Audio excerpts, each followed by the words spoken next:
Hi, my name is Tim Sicer. I'm a bassist from Chicago, and today I'm going to be playing and talking a little bit about CB custom basses.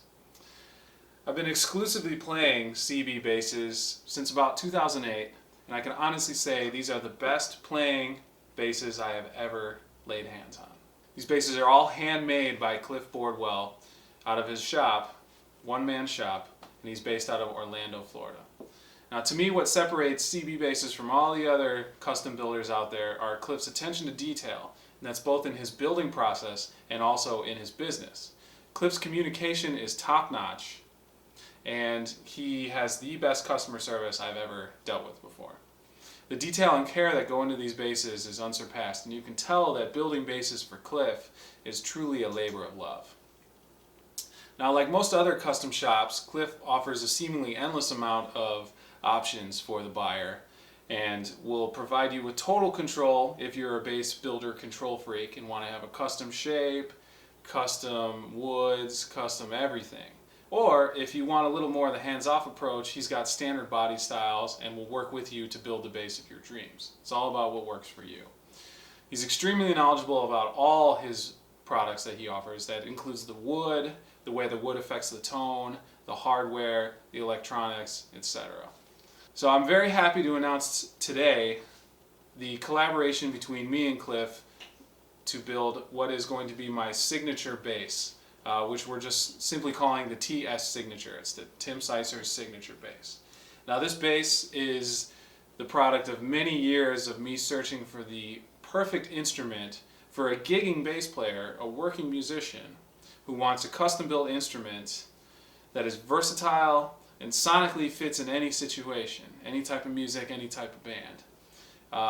To me, this bass is the perfect marriage of custom shop options and playability and the attention to detail that you get from a custom build, but also just the right amount of traditional or vintage aesthetics and tone quality.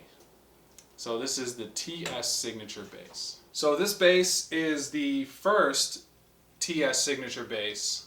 This is the fruit of the collaboration between me and Cliff.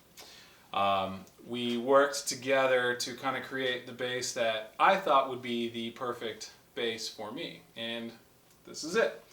So pretty much as far as the shape goes, I wanted to have something that was a little more traditional looking, a little more like a jazz bass or precision bass. So that's why you see the two horns here, standard, as opposed to like a single cut or some of Cliff's other basses which have a ball or a scroll carving, which are awesome, but I wanted something a little more traditional looking. Now I did keep these sort of angled contours at the backside because I thought those were cool. One of my favorite parts about Cliff's design. Now the goal really with this bass was, I play a lot of gigs. Sometimes I need to have the bass on for 5 or 6 hours straight without a break. So having a bass that's 10 or 11 pounds, it's not an option. Too much trouble. So I needed something that was lightweight. B, I wanted something that tonally kind of sounded like a jazz bass, because to me the jazz bass is the jazz bass and the P bass are the kind of standards for the best tone in the bass world. A lot of dance band music that I've been playing is kind of from the jazz bass, from like the Motown stuff, the funk stuff, the disco stuff. So I wanted that jazz bass type sound. I'm kind of a jazz bass guy at heart. So pretty much I went with the traditional 70s jazz bass wood combination. So we have an ash body, and as you can see, the finish on this is amazing. Very slight, enhanced grain look, and some very nice wide open grain on this bass. We have a maple fretboard, and this was kind of a treat from Cliff. This is not a standard maple board. It almost looks like snake wood. It's got some nice figuring in it, and also a maple neck. Now this is actually Cliff's classic maple or classic neck design. So it's a 3-piece maple neck, and that's pretty much it as far as the wood goes. So ash, maple, maple.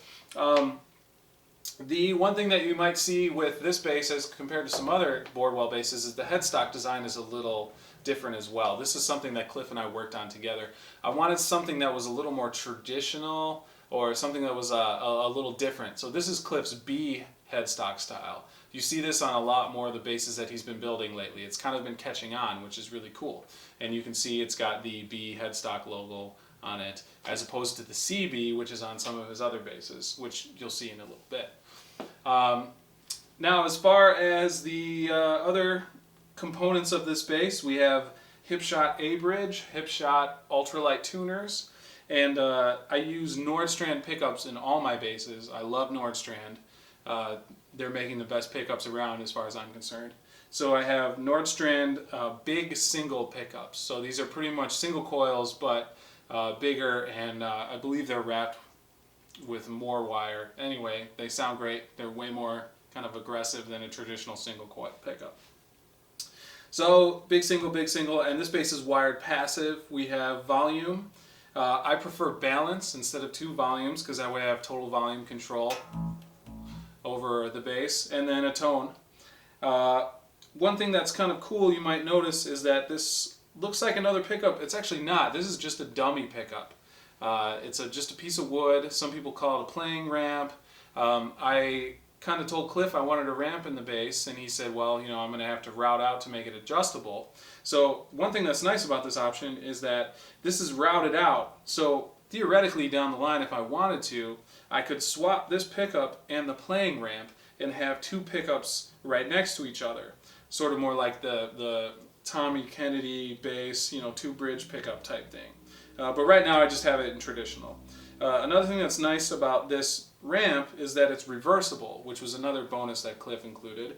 So I can take this and flip it, and it's ebony on the underside. So then I can have sort of a more uniform black, ebony, black approach as opposed to the black, maple, black. So really, I usually use the pickups kind of equally full on, the traditional jazz bass sound.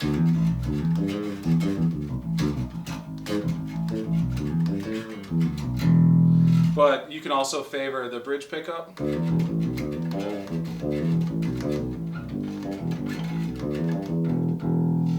Or the neck pickup.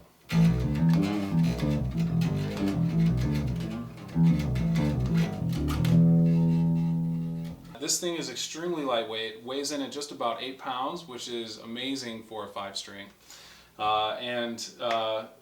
Really, it's just the perfect bass. I'm ecstatic to have this thing. I've been playing it all the time, and I love it, and couldn't ask for a better bass. Now, one other thing I got to mention now is that this bass is 34-inch scale, and the B string is fantastic. That's one thing that Cliff is known for, is doing even down to 32-inch scale basses with an amazing sounding B string. It all comes from the construction. So yeah, control cavity cover. You can see he's got his deep set neck. You can see the carve out here. The neck is deep set to about here, so it's not a neck through and it's not a bolt on. It's kind of the best of both worlds. But this is the first Tim Seisser signature bass.